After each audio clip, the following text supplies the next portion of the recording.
I hope you're doing really, really well. Firstly, wanted to say thank you for all the nice comments on my last video from racing in Girona. I have just got back from another race and it is quite a different story with this one.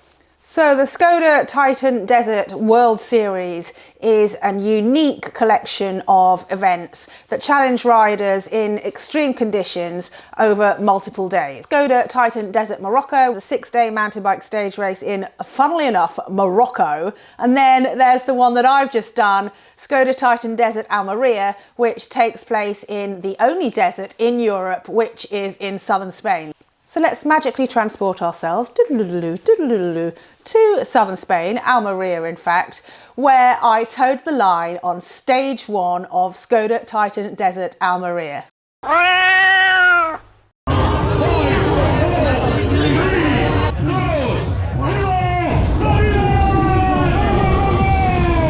Stage 1 was 101 kilometres and about 1,200 metres of climbing.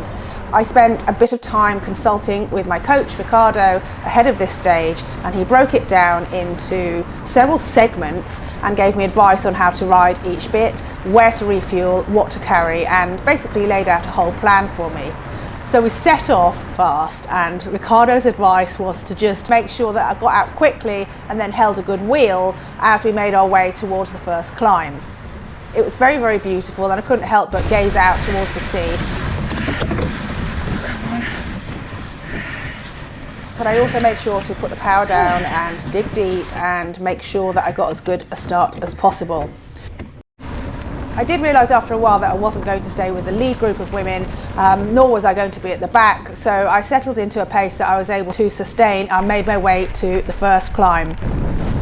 We then had to dismount and hike up a savagely steep bit. It's so steep. I'm going to have to put you down because I've got to get up here.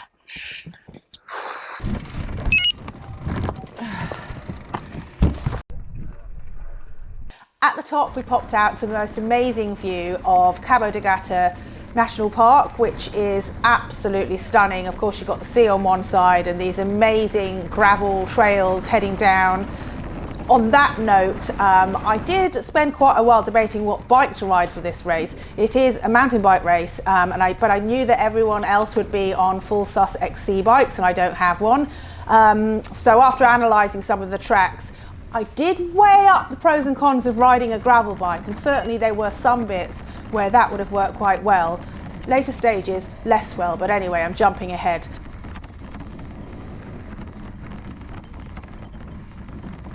After heading inland and seeing some more lovely landscapes, I got more of a taste of the sandy sections, which I would come to dislike, I guess. There's definitely a technique to riding in sand, one which I don't really have. So I ended up going really quite slow on some of these sandy sections, which wasn't ideal. Sand and one hand don't mix. It also sapped a lot of my energy, but anyway, that's all part of it. The chaos of the feed zone.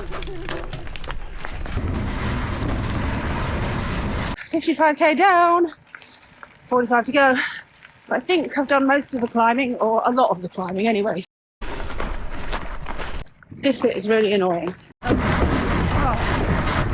Even though there was only 10k to go, that was still enough time for me to get lost. Hopefully it's this way, following these guys. Having a look at my power from my Assioma power meter pedals, you can see, as I mentioned, that I dug pretty deep at the start, and then this dip here is where I backed off and realised I would not be able to sustain that and stay with the lead group. Worth disregarding what looks like a bunch of PBs when it comes to power here. That's because I normally just record my rides as bike rides. This particular ride has recorded as a mountain bike ride, so it's comparing my power output to other mountain bike rides rather than my cycling career as a whole. Stage 1, tick. 99.58 kilometres. Damn, I should have kept going for the 100. Average speed, 17.3 kilometres an hour. Now, what I want to do is go jump in that sea. It took me 5 hours 45 minutes to complete this 100-kilometre loop. racking up a TSS of 288. And you can see that I kept my heart rate in the tempo zone for the majority of the stage, which is where I'd expect it to be. I'm also going to have a little look at Strava because I quite like the way they've laid out the data here. I can see these little segments because it does break down your power in the climbs in quite a nice way. Here you can see the climb I was referring to. It took me 9 minutes. I was putting out 172 watts and my heart rate was 154 BPM.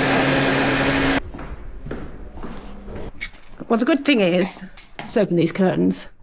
Home sweet home for the next few days. The good thing is that because this is a full service race, everything is kind of put on for you. So the breakfast, the dinner, you get lunch. Now that we're back from the stage, there's a place to wash your bikes. If you book it in advance, there's physiotherapists and massage and stuff like that. I didn't.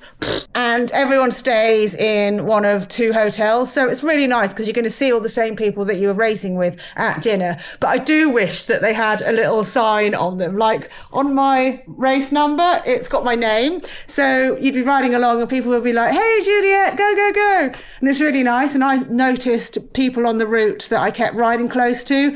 So it'd be nice to chat to them at dinner, but once everyone's out of their lycra and they haven't got their helmets on, it's quite hard to tell who's who. So yeah, we need little name badges.